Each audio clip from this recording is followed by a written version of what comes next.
What's up, friends and fans? Video Game Guru here. And today's video, or tonight's video, depending on the time that you watch this, is all about remakes, remasters, and reboots. And in my opinion, why I feel they hold significantly more merit than what people give them. Or maybe I just hang out with the wrong crowd, and a lot of people give them the merit they deserve. Either way, I'm here to throw my 2 cents in on why I think they are a fantastic addition to the gaming community now that technology has progressed enough to give us the option to do so. With that, I'm going to run through a couple of points that I personally think stand out above the rest, which elevates, the remake, reboot, and reimagination subgenre stand out and not just seem like a shameless cash grab. But with all that out of the way now, let's go ahead and jump into it. Remakes, remasters, and reboots. Some people will call them shameless cash grabs. Some people would say that the rate that certain companies churn out games, it's almost oversaturation. Some people would rather see brand new IPs than see game companies ever tread water into things they've previously done on a masterful scale already. So the question can be raised sometimes, and in my personal experience it has been raised, of why? What's the need? What's the purpose? Is the company just trying to make some money? Are they trying to, dig into my pockets while they throw on some nostalgia tinted glasses and try to make me relive something that I've already done once before and gave them the entire amount asked for of the buying price when the game came out the first time? And they really expect me to want it again now? Why? And sure, my initial rebuttal, as well as some people's, would be, well, if you don't like it, maybe it's just not for you. You don't have to say nothing. But that doesn't necessarily satisfy everybody. Some people want reasons. Some people want, merit to justify exactly why these types of choices are being done instead of expanding upon what they have or doing something new every time. Well, let me hit you with my first reason that works as a double-edged sword of sorts for the argument, and that would be nostalgia. Some people, for the negative aspect of this argument, would say that you're just selling the game purely on nostalgia. You're not adding enough. It's not innovative enough. You did this once already. I don't need to see it again. The times have changed, games have changed. If you just give me the same product, you're really expecting to dig into my pockets purely off of the love or fondness that I found of something from years ago? And to that, I do see a point. But that's the thing. Those nostalgic feels are circumstantial. You don't necessarily know what everybody goes through when they delve into their memories when it comes to that game. That could be the game that helped them realize that they are actually able to transcend challenges that consistently made them feel as if they weren't enough. It could be the game that's being remastered that they always got to play with their homies back in the day. It could be the game that gave them solace and peace, a real sense of calm. It might have been their escape. And maybe, ever since then, they haven't been able to really find something that clicks that same way. And whatever emotional resonance that it brings, maybe nothing is hit. But then you get to see that hit that you used to play back then. Might have been a sleeper hit, might not have been a popular game at all. Either way, you see it coming back. And the only thing that you can think is, damn, I had such a good time with that. And now I get to experience it all over again from a brand new perspective and with a brand new mindset. I mean, because usually the age group of the people that play remasters have changed, so you get to see it from a new perspective. You get those same feelings with a new perspective. It goes deeper than nostalgia at that point, because we all know that games are such an intimate and passionate thing for each individual. So where some might say that nostalgia is just a way to manipulate and play on your emotions, yeah, they're not necessarily wrong. But on the flip side of that, you're usually only connotating that with positive emotions. And is there anything so wrong with going back to experience something that once brought you mirth? I don't think so. I think somebody giving you a second opportunity at that is a pretty good deal indeed. My second point that I'd like to bring up about why I think these types of games are some of the best things out there, honestly, is the fact that it allows new blood. It allows people that never got the chance to play these, see these, or be born when these games were even out. Myself, for example, I've never gotten the chance to play Final Fantasy VII. The demo that you see me play through here in one of my other videos, a link in the description, that I have me playing this was my first time ever touching Final Fantasy VII. I did not have a PlayStation 1 back in the day. I was only 6 years old when Final Fantasy VII came out.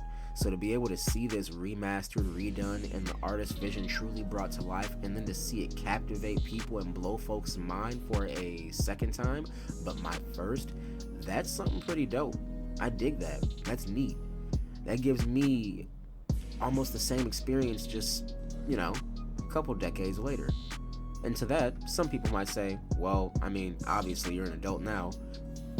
Why didn't you just pick it up if you heard such critical acclaim? Why didn't you give it a chance years ago? That doesn't really necessarily make it a good thing just because people like you didn't get the chance to play it. You had plenty of time. That's just dumb. Well, not necessarily. I personally have a hard time enjoying graphically dated games. That's just me. I know other people who are like that. I can't really get into games that look way too old because for me it breaks the immersion, because I grew up with things that visually looked a little bit better, and now I'm playing things like Devil May Cry 5, Resident Evil 2, Neo, Sekiro, Shadows Die Twice, Red Dead Redemption. I can't go back to 8-pixel polygonal. I just can't. But that's me. But for me, for anyone to say that that's a weak reason makes no sense, because that's my perception, and that's a portion of me enjoying the game. So if I get to see this in a new light, that is perfection. Then you have the other aspect of folks, people that played things like Spyro or Crash Bandicoot or Mega Man, and those types of people grew up with those types of games, maybe being their first game, maybe being the one that stood out to them the most. Once again, kind of scratching that nostalgia itch. But people who are now our age of adults, growing up from being children of those PS1 game days, some of us have kids now. Things like Let's Go Pikachu and Eevee even. A lot of us that play Pokemon have kids now, or nieces and nephews even. And now we get to bring those first time experiences to them, to see their little faces light up the same way ours did. We get to pass down that joy, we get to pass down that experience, give those tips that we drooled over for hours and hours, that we struggled with, and now we just get to sit back casually, watch them go through the journey, and when they turn around and ask for help, we get to be the guidebook this time. We get to share that little tip of information, that little snippet secret. We get to have that moment with them. It's something special. Sharing moments are something special, and sharing experiences and making bonds are a large part of what makes gaming so special. So to be able to do that with some of the closest people to you in this day and age as an adult feels fantastic. It just does. I can honestly say, as someone who's been playing video games since he was about 4 years old and is about to be 29 this year at the making of this video once again, I have not had a better gaming experience than playing Pokemon and watching my 1.5-year-old son's eyes light up when he sees and recognizes the different figures on the screen are the same ones that he has as stuffed animals, and watching him try to pick the game up and knowing that that is only going to evolve, pun intended, with his interest continuing to grow, with him wanting to try out the next game, with him wanting to see how things started, with him wanting to play the first one. And now I don't have to dig through a dirty old dusty box and find a Game Boy Color that may or may not work. I don't have to go to a secondhand store and buy, a Game Boy Advance and toss him a copy of Pokemon Yellow that hopefully doesn't have corrupted save files. I can just grab the Switch, ask him if he wants Let's Go Pikachu or Eevee, and say, this is pretty much how it started. Let's play it together. You can put a price on a remake, but you can't put a price on that feeling. And then my third and final reason before I start to wrap this video up here, and that would have to be, as a creator myself, seeing the artist's vision be able to be fleshed out in a fashion that is now possible when in the past it was limited in scope. Sure, it may have fit then, and you know what? I can't speak for every game creator at all. Shit, I can't speak for any of them. But what I can say is that having the chance to come back and touch something up, to improve, to enhance, to make it come a little bit closer to that perfect vision you had in your mind, to have some of the constraints and limitations snatched off because technology has accelerated itself so far past what you were able to do 5, 10, 15 years ago, that to remake a game, to reboot it, to remaster it, might have it look entirely different at this point in time. I gotta say, that probably feels fantastic for some artists. I know that just going back over some of my videos as I edit them, I'm like, okay, let me make this better. Going back over my poems that I write, because that's also a side hobby of mine, as I learn new words and turns of phrases to help me better express myself. I love that. I love having the ability to do that. So to do that with a multi-million-dollar project that has already gotten critical acclaim and hasn't been forgotten by your fans that still talk about it to this very day, to get the chance to say, hey, I got a budget to do it better. I got a budget to do it bigger. I got a budget to put those things in that I had to leave on the cutting room floor all those years ago. Do I want to do it again? Hell yeah, I want to do it again. Let's do it. Let's get it. Let's run it. Let's make this game better than it was before. Let's make the masterpiece's masterpiece. Let's make our magnum opus look like kitty drawing. Let's do it. I'm down for that. For any artist to turn down that opportunity would shock me. So that's just a quick little fact there that as someone who can relate to that mindset, I can see where that holds merit for the creator as well as the fans, because that translates directly to us too. I'm sure our imaginations were churning out different things when we had certain video games that were limited in their literal vision and what you couldn't do. But now with upgraded graphics, mechanics, options, now we can live out our imagination a little bit better as well. Once again, it's a win-win. More often than not, the subject of remakes, reboots, and remasters seems to be a win-win-win.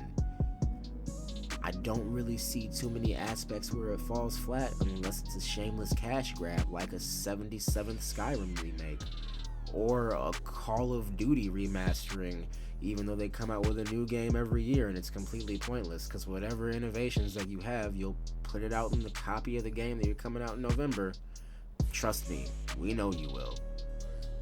So yeah, there might be an exception here or there to that rule, but more often than not, I would have to say that reboots, remasters, and remakes have shown exactly why they do have a place in the gaming community when it comes to our annual lineup.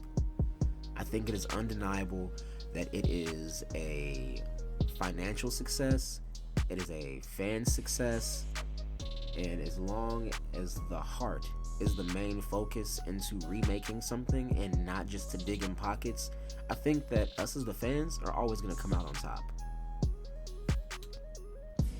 Some of my favorite remakes and reboots are actually in this video that I have right here, and some of them are coming out this year. But enough about me and my opinions. Tell me some of your favorite remakes, reboots, or remasters. Leave a comment down below and let's get the conversation started about it. Maybe we have more in common than what you think. With all that, please like, share, subscribe, and share it with the friends. Video Game Guru, signing off.